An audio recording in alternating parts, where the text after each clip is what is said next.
Bismillahirrahmanirrahim. Assalamualaikum warahmatullahi wabarakatuh. Alhamdulillah wa bihi nasta'inuhu ala umur dunya waddin. Wassalatu wassalamu ala asrafil anbiya wal mursalin Muhammadin wa ala alihi wa ashabihi wa mawala, amma ba'd. Ma'asyiral muslimin wal muslimah rahimakumullah, dimanapun saudara-saudaraku berada, mudah-mudahan Allah Subhanahu wa Ta'ala memberikan kepada kita semua kesehatan, kekuatan, nikmat iman dan takwa di dalam kita menjalankan peri kehidupan yang makin hari makin kita melihat banyak sekali fenomena kejahatan yang terjadi di masyarakat. Allah Subhanahu wa Ta'ala kiranya membentengi kita dengan keimanan, ketakwaan, dan tidak terpengaruh dengan berbagai macam fenomena kejahatan yang telah terjadi. Bagaikan hamparan perkebunan yang luas ini, begitulah perjalanan kehidupan manusia menyikapi luasnya dunia, yang sebenarnya dunia ini sempit sekali bagi orang-orang yang bertakwa dan beriman kepada Allah Subhanahu wa Ta'ala.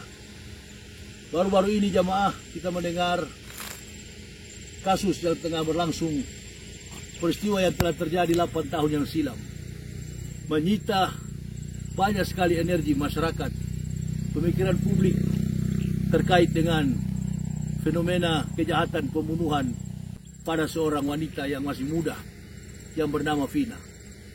Kasus ini telah memberikan pemikiran bahwa di dalam sikap dan kehidupan kita sebagai orang mukmin,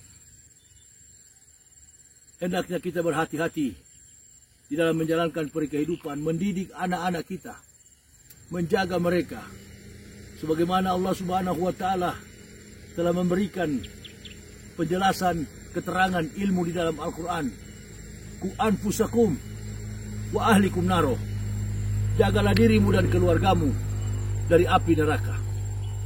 Kejahatan kemanusiaan, fenomena kehidupan tragedi yang terjadi dalam kehidupan kita hari-hari ini semakin brutal.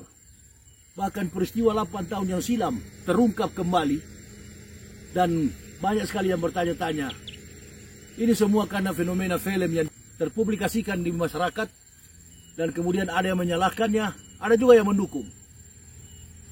Secara pribadi, bila ditanya kepada saya pribadi, apakah film ini saya mendukung atau tidak, semua yang terjadi di dunia ini karena izin Allah. Adanya film ini karena izin Allah. Pemutaran film terkait dengan Vina, ini semua karena Allah yang telah menentukan. Kehidupan kita masyarakat di Indonesia ini telah berkomentar begitu banyak. Bahkan baru-baru terakhir ini kita melihat pihak kepolisian telah menangkap seorang DPO. Kepolisian diberikan keahlian untuk menangkap penjahat. Kita tidak sekolah tentang penjahat, polisi sekolah tentang penjahat. Kita percaya atau tidak, serahkan kepada Allah. Nanti Allah yang akan memberikan petunjuk melalui negara, dalam hal ini pihak kepolisian, melalui pengadilan. Mudah-mudahan kita berdoa kejahatan ini berlari sekencang apapun, insya Allah pelaku-pelakunya pasti akan tertangkap.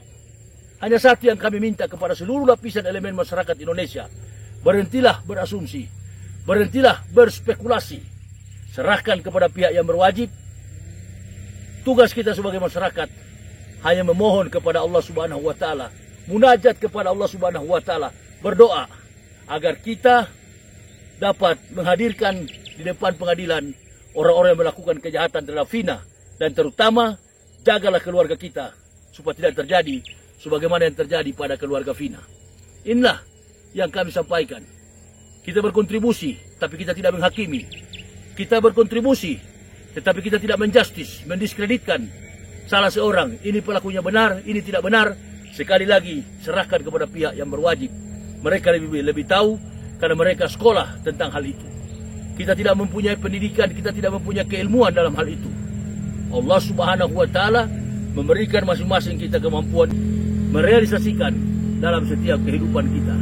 Jadi sebagai masyarakat, saya menghimbau, apalagi kita sebagai orang Islam, jauhkan dari prasangka buruk, dan berlakulah adil atas segala peristiwa yang terjadi. Barakallah. La ilaha illallah Muhammad Rasulullah. Allahumma sholli ala Sayyidina Muhammad wa ala ali Sayyidina Muhammad. Allahumma sholli ala Muhammad wa ala ali Muhammad. Wassalamualaikum warahmatullahi wabarakatuh.